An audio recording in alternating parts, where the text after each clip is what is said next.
What does butterfly effect have to do with chaos? The answer is foundational. Everything.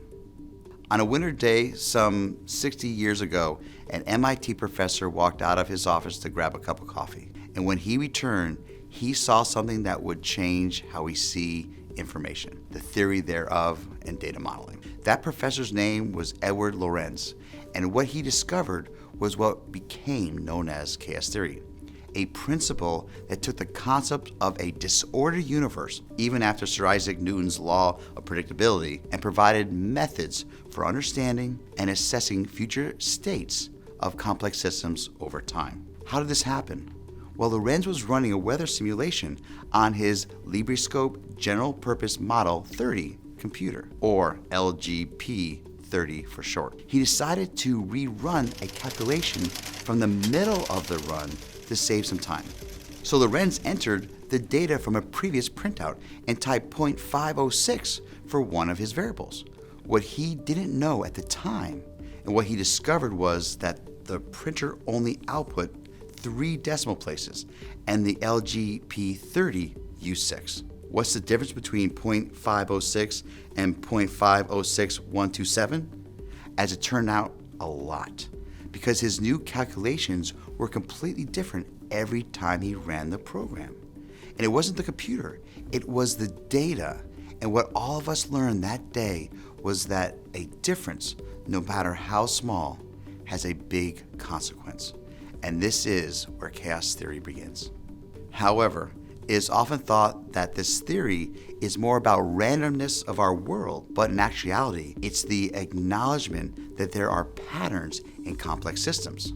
As Jane Glick, a well-known author, famously said, chaos is order masquerading as randomness. So, how do we know about it?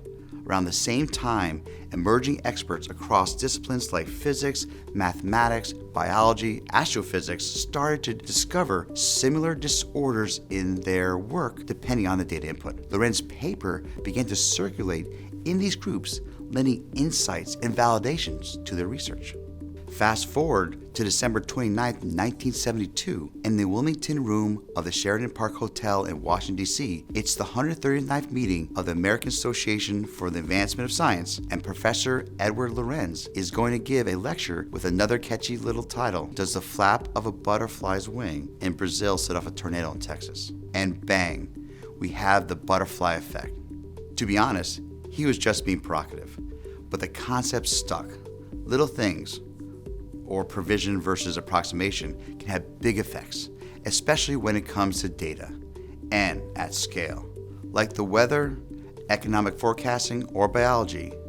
And that's what happened over the next 20 years. Leaders in math and science embraced the theory that unified all the chaos they had been experiencing in their own research.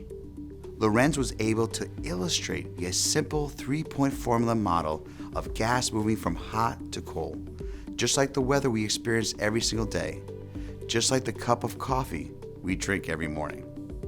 What does this all mean? To me and everyone at ChaosSearch, it means all aspects of information are critical, from initial conditions to final state. Every detail, no matter how small, can have a massive impact on companies' productivity, profitability, and most importantly, security. It's why ChaosSearch exists. It's what we help our clients manage every day. That's why we embrace the chaos.